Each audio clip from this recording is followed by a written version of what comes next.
ہم نے انسان کو جسے اس کی ماں تکلیف پر تکلیف سہ کر پیٹ میں اٹھائے رکھتی ہے، پھر اس کو دودھ پلاتی ہے اور آخر کار 2 برس میں اس کا دودھ چھڑانا ہوتا ہے، میں نے تاکید کی ہے کہ میرا بھی شکر کرتا رہے اور اپنے ماں باپ کا بھی، کہ تم کو میری ہی طرف لوٹ کر آنا ہے۔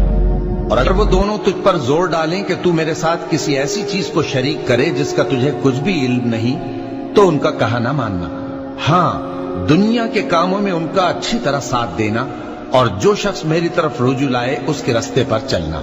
پھر تم کو میری طرف لوٹ کر آنا ہے تو جو کام تم کرتے رہے ہو سب سے تم کو آگاہ کر دوں گا۔ اور ہم نے انسان کو اس کے والدین کے ساتھ بھلائی کرنے کا حکم دیا۔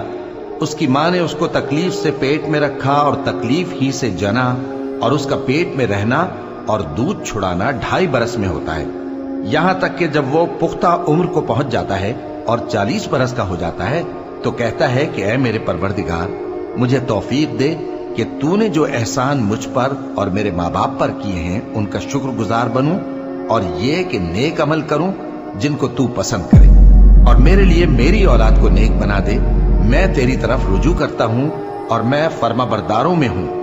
یہی لوگ ہیں جن کے اعمال نیک ہم قبول کریں گے اور ان کے گناہوں سے درگزر فرمائیں گے، اور یہی اہل جنت میں ہوں گے۔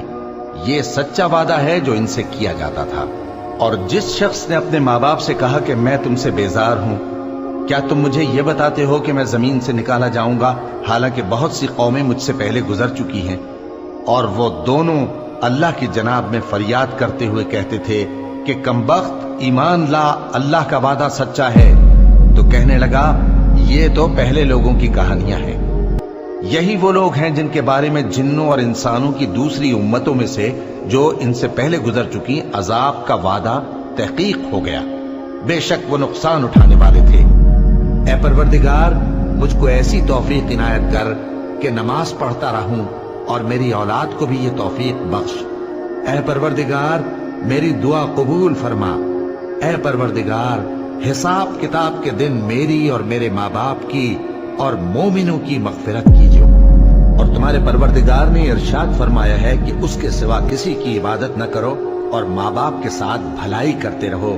اگر ان میں سے ایک یا دونوں تمہارے سامنے بڑھاپے کو پہنچ جائیں تو ان کو اف تک نہ کہنا اور نہ انہیں جھڑکنا، اور ان سے بات ادب کے ساتھ کرنا، اور عجز و نیاز سے ان کے آگے جھکے رہو، اور ان کے حق میں دعا کرو کہ اے پروردگار، جیسا انہوں نے مجھے بچپن میں شفقت سے پرورش کیا ہے تو بھی ان کے حال پر رحمت فرما۔ جو کچھ تمہارے دلوں میں ہے تمہارا پروردگار اس سے بخوبی واقف ہے۔ اگر تم نیک ہوگے تو وہ رجوع لانے والوں کو بخش دینے والا ہے۔ اور ہم نے انسان کو اس کے ماں باپ کے ساتھ نیک سلوک کرنے کا حکم دیا ہے۔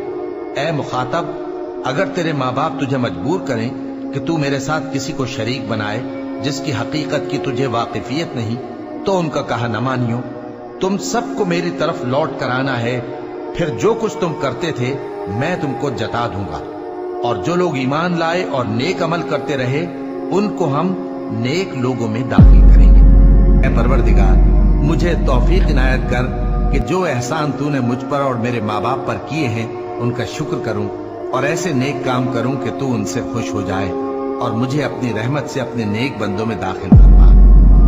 اے نبی، لوگ تم سے پوچھتے ہیں کہ اللہ کی راہ میں کس طرح کا مال خرچ کریں۔ کہہ دو کہ جو چاہو خرچ کرو، لیکن جو مال خرچ کرنا چاہو وہ درجہ بدرجہ اہل استحقاق یعنی ماں باپ کو اور قریب کے رشتہ داروں کو اور یتیموں کو اور محتاجوں کو اور مسافروں کو سب کو دو، اور جو بھلائی تم کرو گے اللہ اس کو جانتا ہے۔